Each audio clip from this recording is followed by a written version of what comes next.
जय श्री कृष्ण। प्रिय दर्शकों, इस वीडियो में हम श्रीमद् भगवत गीता के पहले अध्याय का 12वां श्लोक, जिसमें द्रोणाचार्य के द्वारा कुछ भी न बोलने के कारण दुर्योधन का मानसिक उत्साह भंग हुआ देखकर उसके प्रति भीष्म जी के किए हुए स्नेह सौहार्द की बात संजय कहते हैं। यह 12वां श्लोक का अर्थ एवं श्लोक की विशेष व्याख्या श्रवण करेंगे। यदि वीडियो पसंद आए तो वीडियो को लाइक कीजिए, शेयर कीजिए और चैनल को सब्सक्राइब कीजिए। श्रीमद् भगवत गीता प्रथम अध्याय श्लोक 12वां। तस्य संजयनयन हर्षम कुरुवृद्धः पितामह सिंहनादं विनद्योच्चैः शंखम दद्मो प्रतापवान। यानी उस दुर्योधन के हृदय में हर्ष उत्पन्न करते हुए कौरवों में वृद्ध प्रभावशाली पितामह भीष्म ने सिंह के समान गरज कर जोर से शंख बजाया।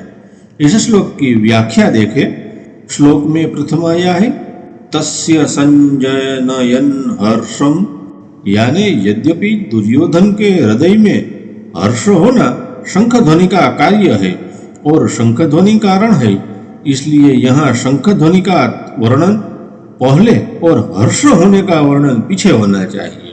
अर्थात यहाँ शंख बजाते हुए दुर्योधन को हर्षित किया, ऐसा कहा जाना चाहिए। परंतु यहाँ ऐसा न कहकर यही कहा है कि दुर्योधन को हर्षित करते हुए भीष्म जी ने शंख बजाया।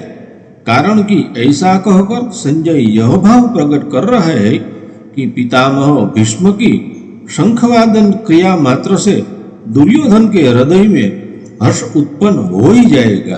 भीष्म जी के इस प्रभाव को द्योतक करने के लिए ही संजय आगे प्रतापवान विशेषण देते हैं।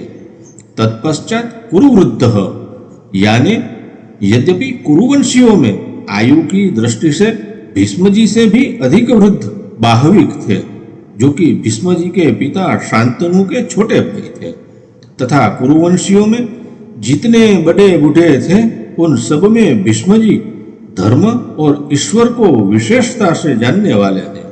अतः ज्ञान वृद्ध होने के कारण संजय भीष्म जी के लिए कुरुवृद्ध विशेषण देते हैं।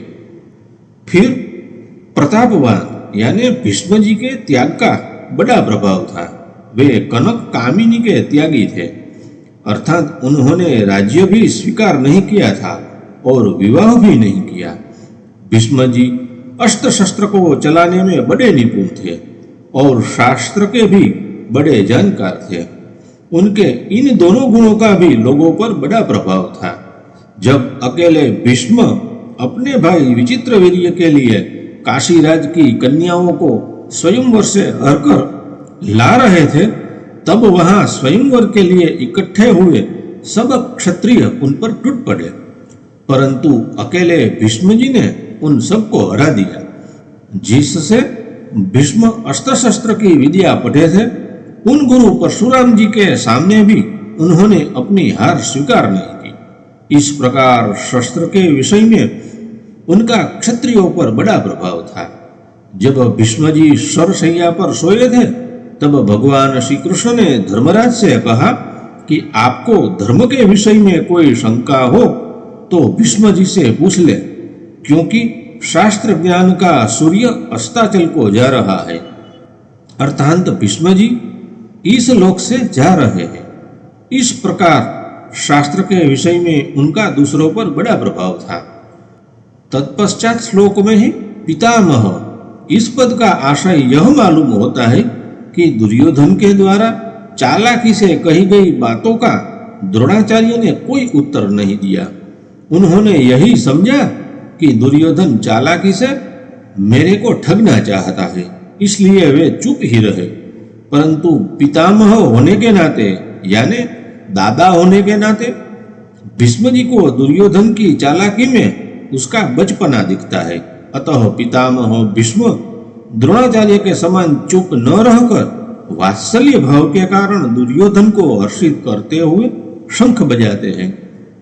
तत्पश्चात सिंहनादम विनद्योच्चैः शंखम दद्मो, यानी जैसे सिंह के गर्जना करने पर हाथी आदि बड़े बड़े पशु भी भयभीत हो जाते हैं, ऐसे ही गर्जना करने मात्र से सभी भयभीत हो जाए और दुर्योधन प्रसन्न हो जाए।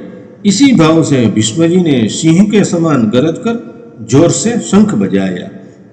इस श्लोक का परिशिष्ट भाव यह है कि दुर्योधन के साथ द्रोणाचार्य का विद्या का संबंध था और भीष्म जी का जन्म का अर्थात कौटुंबिक संबंध था।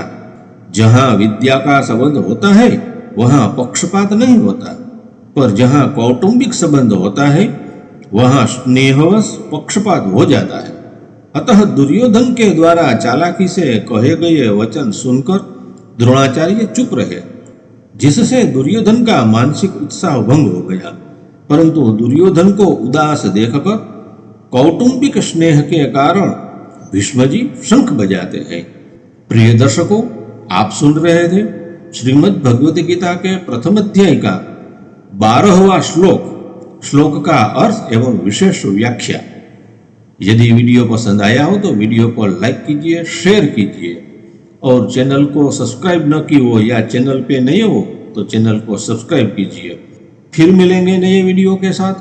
तब तक के लिए सबको जय श्री कृष्ण, जय श्री राम, राधे राधे।